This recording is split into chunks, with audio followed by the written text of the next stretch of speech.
Good evening, everyone. I am Sunil Yadav from Home Institute. Today we study about the electricity and dipole effect. So last lecture we have studied about the dipole axial line. On this view we study about equatorial line. Now we complete this chapter in this video. Then start from this.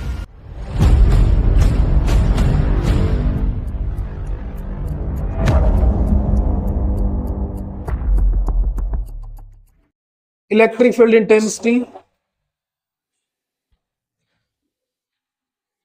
Electric field intensity due to an electric dipole. इसके अंदर हम करेंगे electric field intensity due to equatorial line.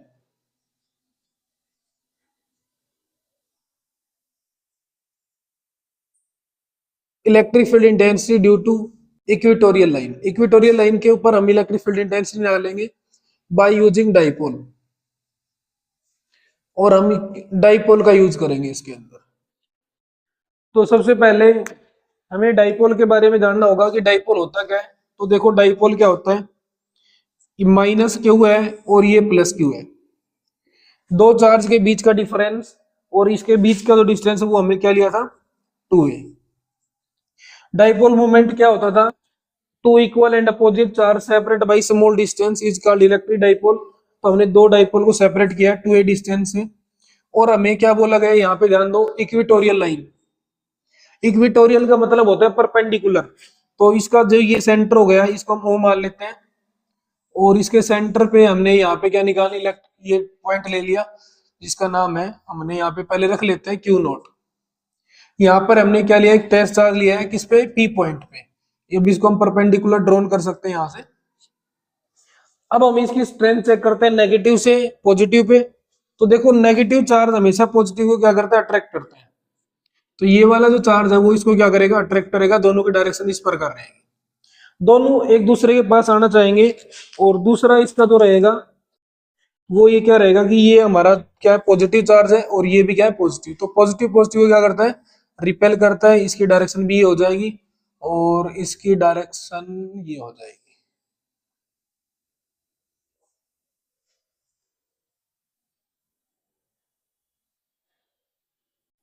Positive positive को repel करता है तो direction outward होगी, दोनों ये एक दूसरे को रिपेल करेंगे. तो हम इसको मान लेते हैं ए पॉइंट, ये हमारा बी पॉइंट हो गया, और यहाँ से यहाँ तक का जो डिस्टेंस है वो टोटल 2 है. तो ये इधर हो गया और ये इधर हो गया. ओ से पी तक की जो डिस्टेंस है उसको हमने क्या लेट करना है, आर लेट कर लेना है. अब हम ट्रायंगल लेते हैं एओपी के अंदर. पहले हम इलेक्ट्रिक फील्ड इंटेंसिटी इसको मान लेते हैं E1 और फिर इसको मान लेते हैं E2. वो चीज बाद में सेट करेंगे हम. इसको हमने मान लिया E1 और इसको E2. तो इलेक्ट्रिक फील्ड इंटेंसिटी निकालेंगे E1 पे. तो E इज इक्वल टू होता है बेटा 1/4 पाई एप्सिलॉन नॉट क्या हुआ अपॉन में R का स्क्वायर. ये हमारा फॉर्मूला होता है इलेक्ट्रिक फील्ड इंटेंसिटी निकालने का. इसको हम यूज करेंगे इसके अंदर. तो पहले एक बार हम इसका पाइथागोरस प्रमेय ले लेते हैं एओपी के अंदर. Triangle of AOP. एओपी के अंदर हमें देखना है, हमें क्या निकालना है, एपी का स्क्वायर निकालना है. तो एपी का स्क्वायर बराबर में होगा एओ का स्क्वायर प्लस में ओपी का स्क्वायर. तो एपी का स्क्वायर बराबर में होगा, एओ कितना है, ए का स्क्वायर है, और ओपी कितना है, आर है, तो आर का स्क्वायर. तो यहां से एपी निकालेंगे तो हमारे ऊपर रूट आ जाएगा ए स्क्वायर प्लस आर स्क्वायर. तो इसको हम यहाँ पे रख देंगे ए स्क्वायर प्लस आर स्क्वायर. अब इसके अलावा हम यहाँ पे दूसरा लेंगे बीओपी के लिए अंदर निकालेंगे. अब ट्रायंगल ले लेते हैं बीओपी. ट्रायंगल ऑफ बीओपी के अंदर हम क्या निकालेंगे, बीपी का स्क्वायर निकालेंगे. और बेटा बीपी का स्क्वायर होगा, देखो बीपी, बी से पी निकालना है तो क्या होगा, ओ बी का स्क्वायर प्लस में ओ पी का स्क्वायर, यानी ओ बी का स्क्वायर प्लस ओ पी का स्क्वायर. तो बीपी का स्क्वायर बराबर में होगा, ओ बी कितना है, ए का स्क्वायर, और ओपी कितना है, आर का स्क्वायर. तो यहां से बीपी निकालेंगे तो रूट आ जाएगा ए स्क्वायर प्लस आर स्क्वायर. तो ये भी जो वैल्यू है वो भी क्या आ गई, ए स्क्वायर प्लस आर स्क्वायर. तो यहाँ पर हम देख रहे हैं जो हमने यहाँ से एपी निकाला था और यहाँ से बीपी निकाला था, दोनों की वैल्यू क्या है, बराबर है. तो अब हम इसको इस फॉर्मूले में यूज करते हैं। तो E1 बराबर में होगा 1/4 पाई एप्सिलॉन नॉट, क्या हुआ अपोन में आर का स्क्वायर। तो आर इस E1 के लिए, इसको हमने E1 कंसिडर कर रखा है ना इधर वाला, तो ये क्या होगा ए स्क्वायर प्लस आर स्क्वायर, इसका रूट लगाएंगे, रूट का क्या होगा स्क्वायर होगा, तो इससे रूट कैंसिल हो जाएगा। तो 1/4 पाई एप्सिलॉन नॉट क्या हुआ अपोन में ए स्क्वायर प्लस आर का स्क्वायर, इसे हम बोलेंगे इक्वेशन नंबर फर्स्ट। उसके बाद हम E2 निकालेंगे। E2 क्या होगी 1/4 पाई एप्सिलॉन नॉट। देखो जो E1 निकल रही है वो किसके कारण निकल रही है, एपी के कारण निकल रही है, और जो E2 निकल रही है वो बीपी के कारण निकल रही है। ये चीज भी याद रखनी है आपने। क्यू अपोन में root of a square plus r square का होल स्क्वायर, तो हमारे पास होगा 1/4 पाई एप्सिलॉन नॉट क्या हुआ अपोन में ए स्क्वायर प्लस आर का स्क्वायर, इक्वेशन नंबर सेकंड। यहां से जो कंक्लूजन मिला है हमें वो क्या मिला है, E1 बराबर में E2। देखो दोनों चीजों को चेक करो, यहाँ पे जो E1 की वैल्यू आई है और E2 की, दोनों की क्या आई है, सेम आई है। तो जब सेम वैल्यू आई है तो हमें रिजल्टेंट निकालना पड़ेगा। तो अगर दोनों बराबर है तो इसको हम लिख सकते हैं 2E1। अगर E1 E2 के बराबर है, ये वाला इसके बराबर है, जैसे मैं बोल सकता हूँ भाई अगर राम श्याम के बराबर है, राम बराबर श्याम, तो हम इसको ये भी कह सकते हैं दो राम या फिर दो श्याम भी कह सकते हैं। सेम प्रोसेस यहाँ पे लगाया हमने। E1 अगर E2 के बराबर है तो उसे हम 2E1 कहेंगे। तो अब हम यहां से बेटा रिजल्टेंट निकालेंगे, ठीक है। तो रिजल्टेंट निकालने के लिए हमें क्या करना पड़ेगा, यहाँ पे क्योंकि हमारा यहाँ से कैंसिल आउट रिजल्ट आ रहा है, तो हमें यहाँ पे एक पॉइंट रखना पड़ेगा। इसको एम पॉइंट रख लेते हैं, इसको आगे बढ़ा देते हैं, इसका टी नाम निकाल लेते हैं। अब ये परपेंडिकुलर के साथ है, अब हम क्या करते हैं नीचे वाले को मान लेते हैं E1, ऊपर वाले को E2, क्योंकि रिजल्टेंट की जरूरत पड़ी हमें। तो ऊपर ये जो इसके साथ है ये थीटा एंगल है, तो ये हो जाएगा हमारे पास E2 कोस थीटा, और ये हो जाएगा E2 साइन थीटा। ऐसे ही अगर मैं इधर बात करूं तो ये जो इसके साथ है, इस वाली लाइन के साथ है ये वाला एंगल, तो ये वाला क्या रहेगा E1 कोस थीटा, क्योंकि बेस के साथ कोस थीटा चलता है और परपेंडिकुलर के साथ साइन थीटा चलता है। इस बात को आपने 11th में पढ़ा था, वही चीज सेम लग रही है E1 साइन थीटा। इसकी डायरेक्शन दिखा देते हैं, आर पी ले लेते हैं, एम एन ले लेते हैं, ठीक है। देखो ये जो इंटरफेस यहाँ पे शायद आपको पजल हो रहा होगा, इसको मैं एक बार इधर बना देता हूँ। ऊपर आपको ऐसी इस प्रकार इंटरफेस दिखाई दे रहा है, ये वाली चीज इधर मैं बता रहा हूँ। तो यहाँ पे जो एंगल है ये है E2 साइन थीटा, और जो यहाँ पे बन रहा है ये है हमारा, जो यहाँ बन रहा है ये है हमारा E2 कोस थीटा। ऐसे ही नीचे कुछ इस प्रकार का इंटरफेस आपको दिखाई दे रहा है यहाँ पे।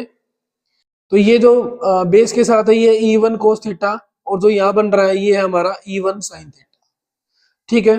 ये चीज हमें याद रखनी है। अब हम इस चीज को यहाँ पे यूज करेंगे। देखो फ्रॉम रिजल्टेंट, जो हमारा रिजल्टेंट आया उसके हिसाब से चेक करते हैं। तो हमारी जो पीएम लाइन है, पीएम दिखाई दे रहा है आपको, ये किसके पैरेलल है, ए बी के पैरेलल है। जो पीएम लाइन है ये ए बी के पैरेलल है। कौन से एंगल के अलोंग है, ये अलोंग E2 कोस थीटा। और जो P, ये वाला P पॉइंट है और ये वाला T पॉइंट है, PT जो परपेंडिकुलर है यहाँ पे लिखेंगे PT परपेंडिकुलर टू AB। जो PT है वो AP पे परपेंडिकुलर इस लाइन पे, ये किसके अलोंग हो रहा है, ये हो रहा है E2 साइन थीटा के अलोंग।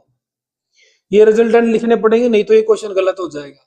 फिर हम इसके अंदर देखते हैं ये वाली लाइन, इसको हमने मानना है PM, दोबारा से सेम रहेगी क्योंकि ये दोनों में कॉमन है। PM perpendicular sorry parallel to AB, ये अलोंग होगा E1, और ये साथ में कौन सा चलेगा, कोस थीटा। उसके बाद ये जो नीचे की तरफ लाइन आ रही है ये परपेंडिकुलर, इसको हमने क्या पॉइंट दिया है, PN परपेंडिकुलर टू AB, ये अलोंग चल रही है E2 cos sorry sorry sorry sorry E1 sine theta. तो हमारे पास चार रिजल्टेंट यहां से आ गए हैं। अब हम इन चारों रिजल्टेंट से क्या कंक्लूजन निकल रहा है हमको, देखो ये वाली जो डायरेक्शन है वो नीचे की साइड है, ये वाली डायरेक्शन ऊपर की साइड है। तो E1 कोस थीटा यहाँ पे लिखेंगे, conclusion E1 sine theta and E2 sine theta are equal and opposite E1 sin theta and E2 sin theta are equal and opposite, so they are cancel out. तो ये दोनों क्या हो जाएंगे, cancel out हो जाएंगे और हमारे पास क्या बच जाएगा, E1 cos थीटा बराबर E2 cos थीटा, ये दो वैल्यू बच जाएगी। और यहां से हमें पता है E1 बराबर होता है E2 के, तो इसको हमने क्या लिख दिया 2E1 और साथ में कौन सा एंगल है cos थीटा। अब मैं इधर कर देता हूं इसको थोड़ा सा, 2E1 की वैल्यू जो फॉर्मूला होता है ई निकालने का वो ये फॉर्मूला होता है, और यहाँ से कोई भी आप फॉर्मूला चाहिए ले लो, चाहिए दोनों सेम है तो इनमें से कोई भी एक प्रोडक्ट रख दो, 1/4 पाई एप्सिलॉन नॉट क्या हुआ अपॉन में आर का स्क्वायर, तो आर की वैल्यू क्या है a square plus r square into में एंगल कौन सा है कोस थीटा। तो बेटा कोस थीटा ये 10th क्लास में सिखाया होगा मैथ वाले सर ने, क्या होता है पंडित बद्री प्रसाद के हिसाब से करो, ये सब का अलग अलग रूल होता है, तो शायद B/H ही होता होगा, ठीक है। तो देखो बेस कितना है हमारे पास, बेस है बेटा ए, और हाइपोटेनस कितना हो जाएगा, हाइपोटेनस ये आ गया root of a square plus r square. तो ऊपर आपको एक टर्म बन रही है, ऊपर जो टर्म बन रही है वो क्या बन रही है 2QA, जो ऊपर बन रही है नीचे बन रहा है 4 पाई एप्सिलॉन नॉट, और ये पावर कितनी है एक और ये आधी, और 1 प्लस हाफ कितना होता है 3/2, यानी पावर इसकी 1 है और इसकी आधी 3/2 हो जाएगा। 2 क्या हुआ किसके बराबर होगा पी के, पी क्या होता है डाइपोल मोमेंट, ये जो हमें प्रूफ करना था 4 pi epsilon naught a square plus r square की पावर 3/2, यहाँ पर हम केस डालेंगे a square is very less than r square so that a square can be neglect. तो हम क्या करेंगे ए स्क्वायर को नेग्लेक्ट कर देंगे यहाँ से, तो हमारे पास जो फॉर्मूला बचेगा वो बचेगा P/में 4 pi epsilon naught, a square neglect हो गया तो क्या बच गया हमारे पास आर स्क्वायर की पावर 3/2, 2 से 2 कैंसिल कर दिया तो हमारा आंसर आ गया P/में 4 पाई एप्सिलॉन नॉट आर का क्यूब, ये हमारा आंसर आ जाएगा जो आपने याद रखना है न्यूमेरिकल प्रॉब्लम के लिए। तो हमारा ये पूरा एक इलेक्ट्रिक फील्ड इंटेंसिटी 5 नंबर का एक टॉपिक है, आप इसका स्क्रीनशॉट वगैरह लेने की जरूरत नहीं है, आप लोग डायरेक्ट ही पढ़ते रहे, स्क्रीनशॉट में कुछ नहीं लगा, फिजिक्स नहीं इंग्लिश नहीं कि आप स्क्रीनशॉट लेके इसको, या हिंदी नहीं है, ये तो समझना पड़ेगा बेटा आपको। अब हम दूसरी एप्लीकेशन जानते हैं electric field intensity due to 2 dimensional electric dipole, तो मैं इसको रफ कर रहा हूं इधर से।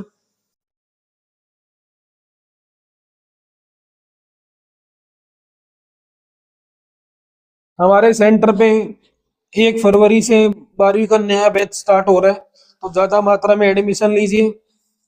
और अब जो सर ने हमारे आगे जो चेयरमैन सर है विमल सर, उन्होंने छूट कर रखी है कुछ दिनों तक,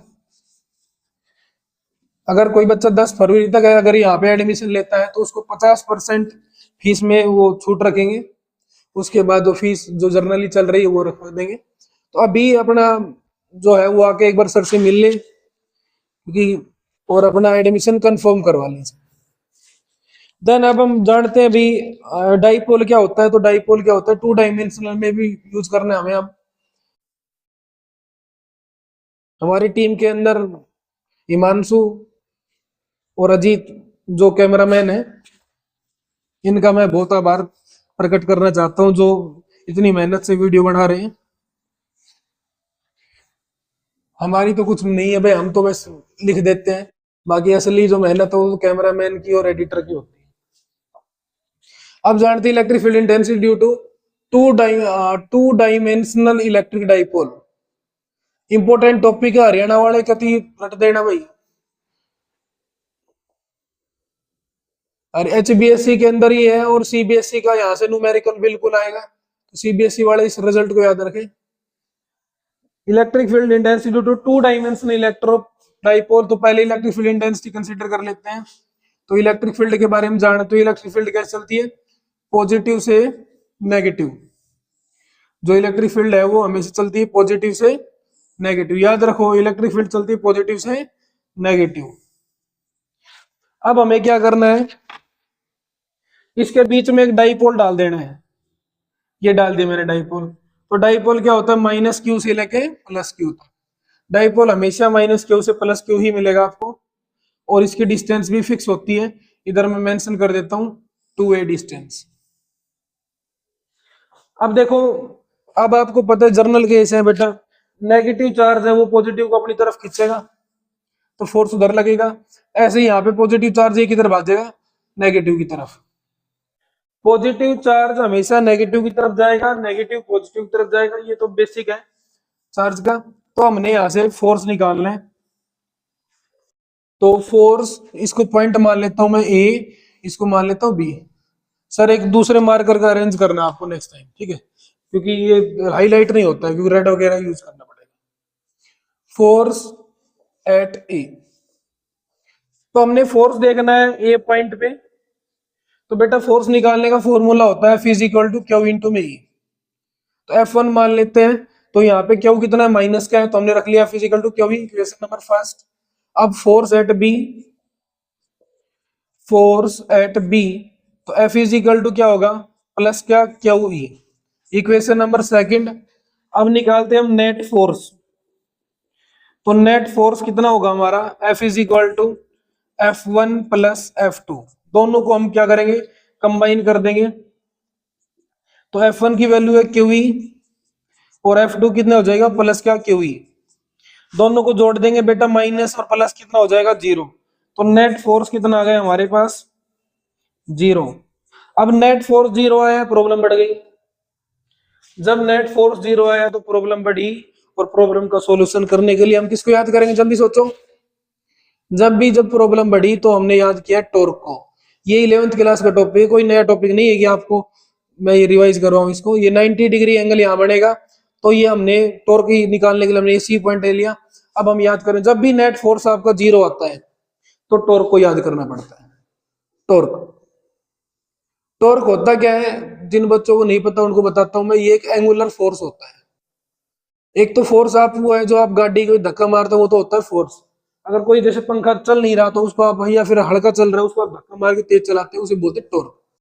ठीक है, तो टॉर्क निकालने का जो फॉर्मूला, टॉर्क टाउ बोल सकते हैं इसको, ये होता है आर मल्टीप्लाई फोर्स, या फिर इसको लिख सकते हैं हम arm of perpendicular axis, arm of perpendicular axis multiply force. Torque निकालने का फॉर्मूला क्या होगा, arm of perpendicular axis multiply force. तो आर्म ऑफ परपेंडिकुलर एक्सिस कौन सी होती है, इसके लिए देखो आपको मैं इधर समझाता हूँ। तो देखो परपेंडिकुलर के लिए आपको हमेशा याद रखना है साइन थीटा, और पैरेलल के लिए कोस थीटा। तो साइन थीटा क्या होता है, पी अपॉन में एच, परपेंडिकुलर अपॉन हाइपोटेनस। तो परपेंडिकुलर यहाँ पे कौन है, बीसी, और हाइपोटेनस कितना है, यहाँ से यहाँ तक डिस्टेंस कितनी है, 2a। तो sine theta is equal to BC upon में 2a।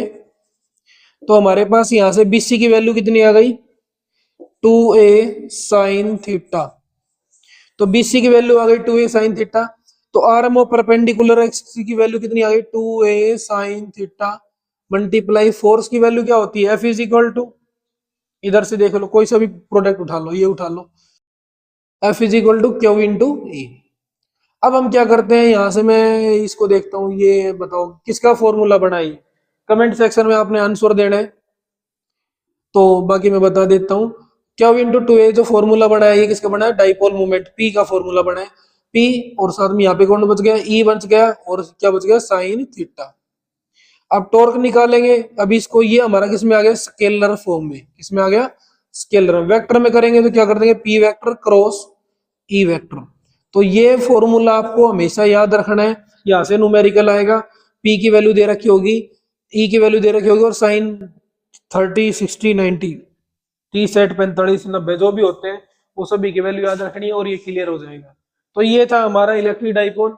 अब इसका लास्ट क्वेश्चन होता है हमारा potential due to an electric dipole. अब इसकी पोटेंशियल निकालेंगे, इसका यूनिट का लास्ट टॉपिक है। फिर उसके बाद हम एक टोटल सेक्शन की, यानी टोटल जो इस लेक्चर की वीडियो आपको प्रोवाइड करवाएंगे।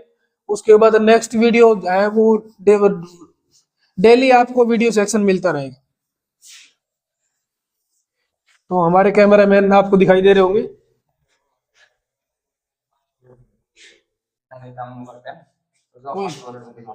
कोई नहीं सर, वेरी गुड। चलो विलास, अरे नहीं सर, वीडियो खराब कैसे हो जाएगी जब पढ़ाने वाले सही है तो। Electric field intensity due to an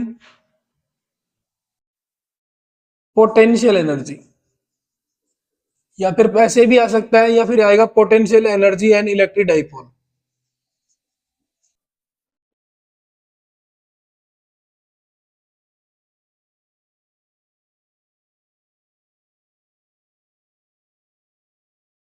potential due to energy due to an electric dipole, या इलेक्ट्रिक फील्ड इंटेंसिटी की ये थ्योरम होती है। ठीक है, तो देखो जानो चीज क्या है। मान लीजिए मैं यहाँ पे ये एक पॉइंट ले रहा हूं, ये माइनस क्यू और ये प्लस क्यू कंसिडर किया हमने एक dipole minus Q plus Q, और ये हमने ऐसे रख दिया। अब मैं क्या करता हूँ, एक डाइपोल और कंसिडर कर लेता हूँ यहाँ पे, ये भी क्या है माइनस क्यू है और ये प्लस क्यू है। और फिर मैं क्या करता हूँ, एक डाइपोल और कंसिडर कर लेता हूँ, समझाने के लिए बता रहा हूँ बेटा, बाकी बुक में कोई डायग्राम नहीं मिलेगा किसी बुक में भी। ये भी माइनस क्यू है और ये प्लस क्यू है। इन दोनों के बीच में जो एंगल बन रहा है वो बन रहा है थीटा। अब मैं क्या कर रहा हूँ, इसको थोड़ा टिल्ट कर रहा हूँ, थोड़ा इधर लेके आ रहा हूँ। तो जब मैं इसको ये ऑब्जर्व करना आपने कि मैं जब इसको यहाँ पे ले आया चार्ज, तो यहीं पे सेम अपीयर होगा माइनस क्यू और इधर प्लस क्यू। पर अब इनके बीच में जो एंगल बन गया वो कितना बच गया, डी थीटा।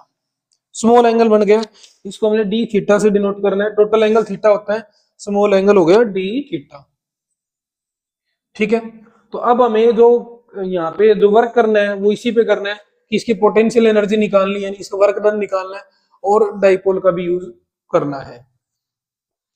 तो हमने वर्क निकालने का जो फॉर्मूला बेसिक 9th क्लास में सीखा था, work done is equal to होता है फोर्स मल्टीप्लाई डिस्प्लेसमेंट। जो इसका फॉर्मूला होता है वो होता है work is equal to force multiply displacement. तो वर्क को हम W से डिनोट करते हैं, फोर्स को F से, और डिस्प्लेसमेंट को S से करते हैं। अब यही चीज हम किसमें कर रहे हैं, एंगल में कर रहे हैं। तो यहाँ पे W is equal to F और डिस्प्लेसमेंट कितना है, थीटा है। अब यहाँ पे जो डिस्प्लेसमेंट है वो क्या है, स्मॉल है। तो यहाँ भी हम क्या लगाएंगे, स्मॉल वर्क डन। तो यहाँ भी स्मॉल वर्क डन होगा। अब हम क्या करेंगे, D W is equal to, अब यहाँ पे चीज रोटेट हो रही है, जब भी रोटेट होगी तो फिर हमें याद करना पड़ेगा टॉर्क को, क्योंकि टॉर्क किसमें लगता है, एंगुलर फोर्स में लगता है। तो D W is equal to, अब जो मैंने लास्ट लेक्चर में बताया था टॉर्क की वैल्यू क्या आई थी, पीई साइन थीटा, और साथ में कौन है, डी थीटा। अब हम इसका क्या करेंगे, इंटीग्रेशन कर देंगे, और इसका भी कर देंगे डब्ल्यू टू जीरो की लिमिट में। तो इसका हो गया डब्ल्यू, और ये डब्ल्यू टू जीरो, यहां से इसका करेंगे टोटल, तो पी बाहर आ जाएगा, अंदर होगा sine theta into D theta, करेंगे तो ये हो जाएगा माइनस का कोस थीटा। तो यहां से माइनस को बाहर ले लेंगे, पी अंदर जो लिमिट लगाएंगे कोस थीटा पे, वो लिमिट लगा लेंगे कितनी, इसको मान लेते थीटा वन और थीटा टू, यानी हम लिमिट लगा लेंगे थीटा वन से थीटा टू। तो यहां से जो पी बाहर आ गया है, और अंदर जब लिमिट लगाएंगे तो लिमिट लगाने का क्वेश्चन होता है upper limit minus lower limit, cos theta two minus cos theta one, और ये सारा किसके बराबर हो जाएगा, डब्ल्यू माइनस जीरो के बराबर। और डब्ल्यू माइनस जीरो कितना होता है, डब्ल्यू, तो ये आ जाएगा P E cos theta two minus cos theta one. तो ये हमारा टोटल वीडियो लेक्चर कंप्लीट हो चुका है। इसके अंदर जो मैंने जाना है सारे एक बार टॉपिक क्लियर करवा देता हूँ। सबसे पहले हम लोगों ने यहाँ से कूलम्ब्स लॉ को क्लियर किया, फिर हमने क्वांटाइजेशन चार्ज और नंबर ऑफ चार्ज को Coulomb's law in vector form, उसके बाद हम electric field intensity due to one point charge, और उसके बाद उसकी जो थ्योरम है एक्सल लाइन, इक्वेटोरियल लाइन, और potential energy, two dimensional electric dipole और इलेक्ट्रिक डाइपोल, इक्वेटोरियल लाइन, और साथ में इसके कुछ हमने एसआई यूनिट और डायमेंशनल फॉर्मूले किए थे। तो अब इसकी जो हमारी पूरी वीडियो है वो आपको एक वन शॉट भी मिल जाएगा, और इसके अंदर आपको प्रिपेयर होगी। उसके बाद हम नेक्स्ट जो वीडियो होगी वो डे बाय डे आती रहेगी, कभी केमिस्ट्री कभी फिजिक्स की, और फिर हम नेक्स्ट वीडियो जो हमारी पोटेंशियल और कैपेसिटर की, what is mean by capacitor and potential, तो मैं कैपेसिटर का हल्का सा एक आपको मैं एग्जांपल दे देता हूँ। तो जैसे कि बेटा ये फोन होता है, इन फोन के अंदर जो फ्लैश लाइट होती है, देखो ये नॉर्मल आप टॉर्च यूज करते हो, ठीक है, तो इस जो टॉर्च के अंदर जो यूज होता है वो सेल की बैटरी होती है। और अगर आप जस्ट फोटो खींचते हो, जैसे अब कभी हमें फोटो खींचना पड़े, तो जैसे हम फोटो खींचते हैं तो फोटो के अंदर जब भी यूज करेंगे तो उस कंडीशन में जो कैमरे की जो फ्लैश होगी वो बहुत ज्यादा मात्रा में होगी। तो इस चीज को याद रखना है आपने। जो